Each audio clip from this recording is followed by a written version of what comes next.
said, I'm not gonna hurt you. I'm just gonna bash your brains in. I'm gonna bash them right the fuck in. Stay away from me. Don't hurt me. Welcome back to SledgeHammer Horror, guys. I am Ken Sledge, and let's talk horror. Today, I am joined by the beautiful and talented Hannah Fierman. Hannah, how you doing today? Hey, Ken. I'm doing super good. Thanks for having me. Oh, it's such an honor to have you. We've been trying to connect for a while. I'm glad that we were finally able to do this. You guys may know Hannah from VHS, St. Agatha, The Vampire Diaries, American Hell, and many more. And something I've been promoting quite often, which will be coming out soon. We have Time's Up. Hannah is a part of this, as well as On Location, which is coming up, another great film that we're all very excited about. So how you been doing with quarantine? I know things are kind of crazy right now with COVID, but how's life treating you right now? Well, I can't complain. But I still do sometimes. It's a roller coaster. You got your highs and lows, but I've been really grateful just to have a few projects that I've been able to chew on and look forward to during this craziness. I just got off the set of Creep Show, and I got to work with Greg Nicotero, which was just wonderful. And yeah, and so it's been good. I've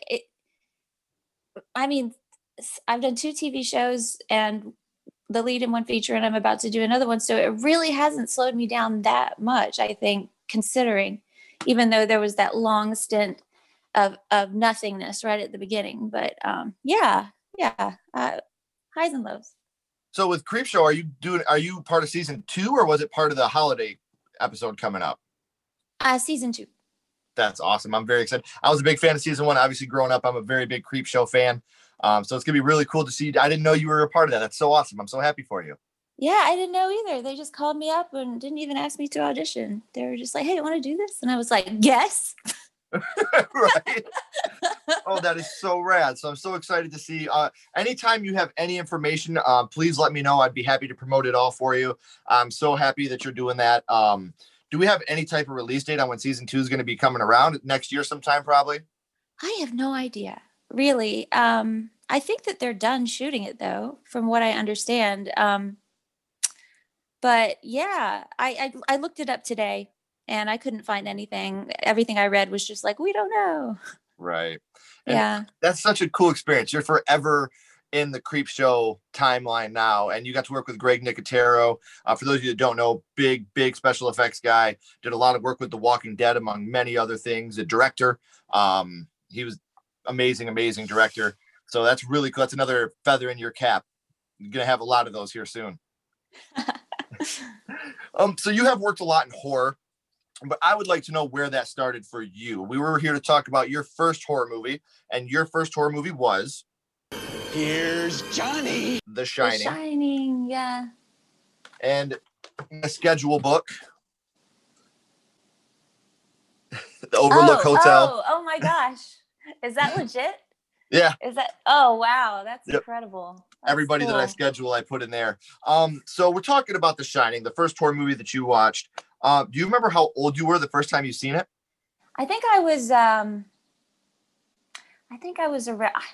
I must have been around 5 years old, I guess, because we were still living in this one house, and my father really, really loves horror movies, and I'm a lot like my father. So my father's just like, oh, she's my mini me, she can take it, and yeah, no, and the thing is that I completely blocked it out of my brain for years, and then accidentally watched it again, and it was like all my childhood nightmares came back because they were all from that freaking movie, and I was just like, I didn't know. I thought that was a manifestation of my subconscious, but wow, yeah, don't show your young children that movie. Well, and it's one of those movies that kids nowadays might not be affected by it like we were, because kids nowadays have already seen stuff like Saw and stuff like that. So The Shining, but to me, I still think The Shining holds up. Everything about that movie to me is, and we are talking about the Stanley Kubrick movie. We're not talking about the Stephen King miniseries. Jack Nicholson, Shelley Duvall, absolutely perfect. And this is one of those movies where you don't need a huge cast. There's not a big supporting cast around these characters. You have very minor moments with these other characters. And there's a lot of scenes in this movie that are very affecting. And I would like to know which scene from this movie actually affected you the most. Well, from my childhood, the one that affected me the most was the little girls and the elevator blood. Those are the two that I had dreams about. But later when I watched it, I think I was maybe 14. I was watching it with some friends, and the bit that disturbed me the most was the furries. Yeah. That was just so creepy and so well executed. And I was just like, oh, 14-year-old Hannah, all weirded out. Well, so confused. What's going on? And that's one of those ones that they did it so, I don't want to say tastefully, because you can't really do that tastefully, but you don't, for a young child that would be watching, you don't really know what's happening in that scene. Yeah, I didn't get that, obviously. Yeah. Right. And that's something that I love about this movie. You can watch this movie 100 times and you'll see something different about this movie that you didn't realize each time you watch it. And that's something that I really appreciate about Stanley Kubrick's vision of this movie, even though he went pretty extreme to get some of the reactions out of Shelley Duvall. And he was, I don't know if you know, but he was even telling cast and crew, like, don't be nice to her, be mean to her. She was so stressed out, she was losing hair during filming of the movie. And later on, she thanked him. She's like, him doing that really pushed me to give out the best performance I possibly could. I'm like, a hug might have been okay now and then, I cannot stand it when directors try to play mindfuck games with their talent. It's just like, you hired me for a reason. Mm-hmm. And if I can't do it on my own without some sort of trickery, then maybe you hired the wrong person. Right. Because it confuses you and it breaks down trust. And you need to be able to trust your director. But once they've played some game with you, it's just like, oh, what are you doing? Are you going to do it again? And it's just, it turns a situation that could be wonderful into something that is just a bad memory, And like you said, it's trust. Like, the more trust that a director puts in you, the better performance you're going to give them, because you know that you have the reins in that situation. Again, I'm just speaking from hypotheticals because I'm not an actor.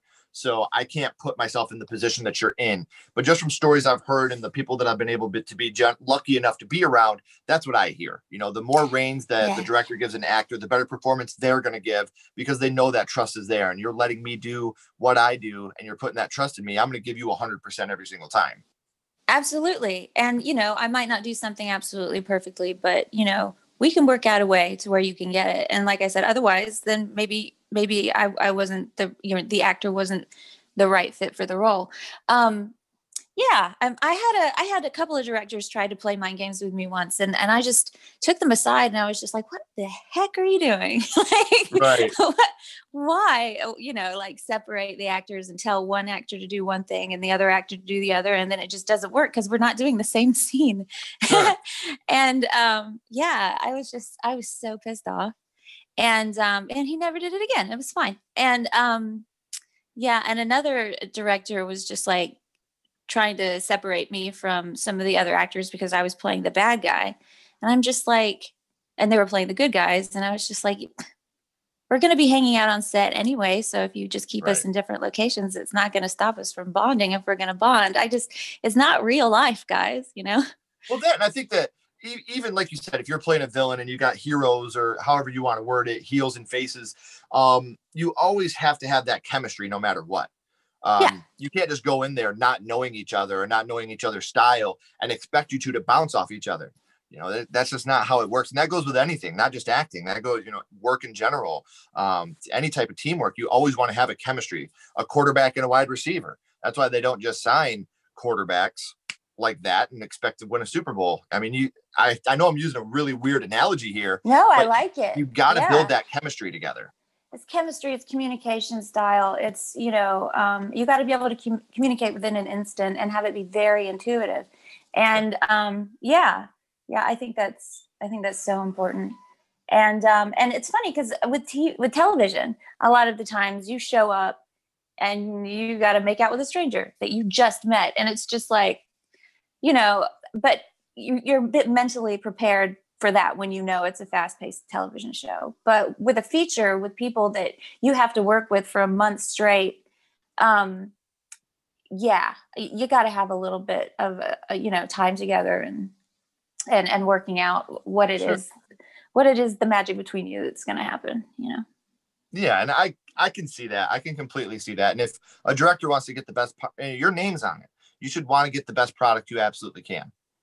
Yeah, absolutely. So back to The Shining. When someone brings up The Shining to you, what is the first thing that pops into your head?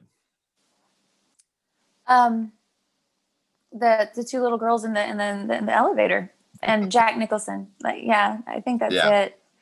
And the snow. And I think, was that shot in Bangor, Maine? I think I know that it was based on the motel in Colorado, but I'm not sure if it was actually shot in Maine, because I know that you still have that motel out in Colorado. And I know they switched the room number from the movie and the book because there really was that number at the motel. So they had to switch it up. I think it was 217 in the book, and they switched it in the movie because they didn't have the room. The people that owned the motel didn't want that superstition around that room in their motel. That makes sense. Yeah. No, wait a minute. I think that Stephen King is just from Bangor or something. That's where I got that from. Well, they might, because I know that Stephen King was not a fan of Stanley Kubrick's The Shining. He was not a fan of what he did to it. No, he was not a fan at all. And he actually did I don't know if did you ever see the Stephen King The Shining, the miniseries? No, I didn't even know there was one. No. Okay. Yeah. I'm one of those people that you'll never hear me say this sucks, or if you're making art, good for you. Maybe it's not for me, but you're making it for somebody, and I'm happy for you, and I wish you the best. But that's one of the ones that it's like, I don't know, going from steak to bologna, I guess.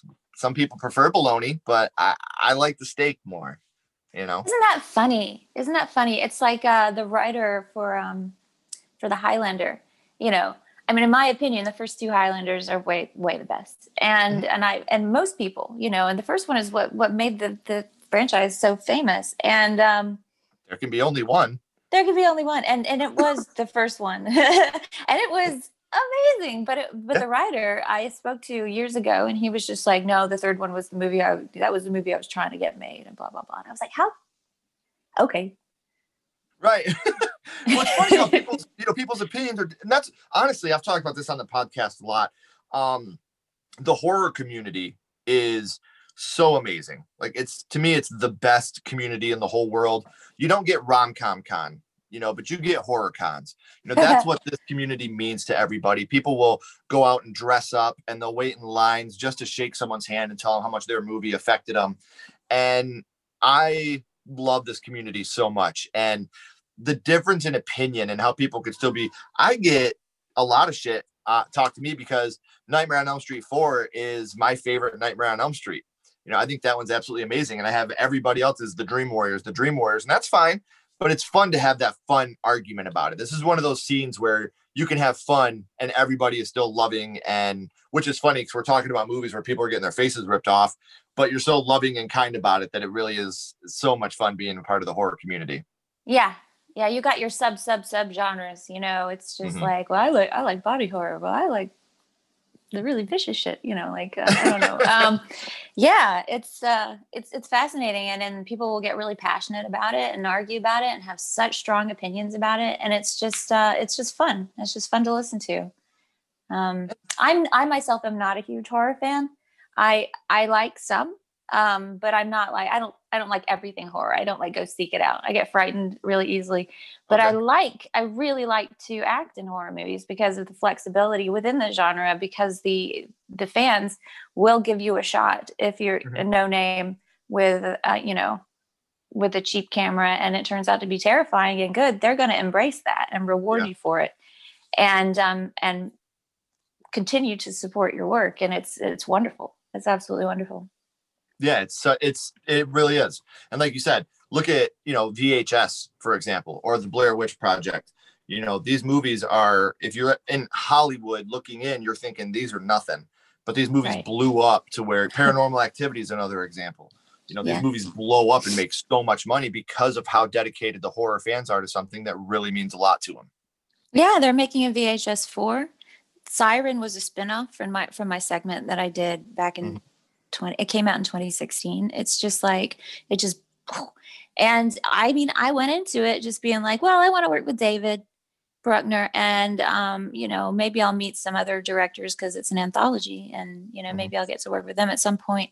And that was really the only thought in my head. I didn't think anybody would ever see it. And look at what it did. I mean, it's Yeah. spawning sequels. People still talk about it. So we did talk about your first horror movie, which was The Shining. Now, I want to go, I know you said you're not a big horror movie fan, but I want to go scream on you here. What's your favorite scary movie? What is your favorite horror movie if you had to choose one? I don't know. I like monsters. I like misunderstood monsters a lot. They really get me in my heart. But I don't know. And I also I like the psychological ones where you don't see it coming. Like I really enjoyed The Sixth Sense, even though that's horror light. I also enjoy slasher movies. Like the things that I can't watch. I can't answer this question. I'm sorry, but the things that I can't watch are like zombies. I can't watch zombies. I can't even watch like the promos for The Walking Dead. They terrify me. Yeah. Or like things that actually happened in real life. I can't watch any of that. True crime crap. I don't know. Okay, let me think about that. I might get back to you. I might not on that one. Sorry. No, that's totally fine. And I never include that when I tell people the questions I'm going to be asking, because I really do want a genuine answer on that one. So I want to do something real quick. We're going to rank The Shining. 0 being the worst, 5 being the best. We're ranking on a skull count. You can use half and quarter skulls. What would you rank The Shining 0 to 5 on overall production and quality of the film? I'd say it was a 5. Mm-hmm. It's incredible. It is just like mastery. It's just every single shot is so thought out and planned, and everything is so beautifully articulated and vivid and subtle at the same time. I don't know. It's a masterpiece in my opinion. I agree. Now I got to ask, have you seen Dr. Sleep? No, I haven't yet. But I don't know if I really want to either. I'm a big Dr. Sleep fan. I enjoyed it very, very much. It's cool to see Danny 40 years later and seeing, maybe it's 27 years later. I think it's the whole Stephen King 27 years, but seeing how he is as an adult. And one thing that I wish they would have kept was, you know, the finger in the future. It was supposed to be Danny from the future talking to himself and warning him about things, but they didn't keep that in the movie. And I wish that's something they would have kept, because I thought that was a pretty cool idea. Maybe they shot it and then it just got cut. Which, very possible. I really like Ewan McGregor though.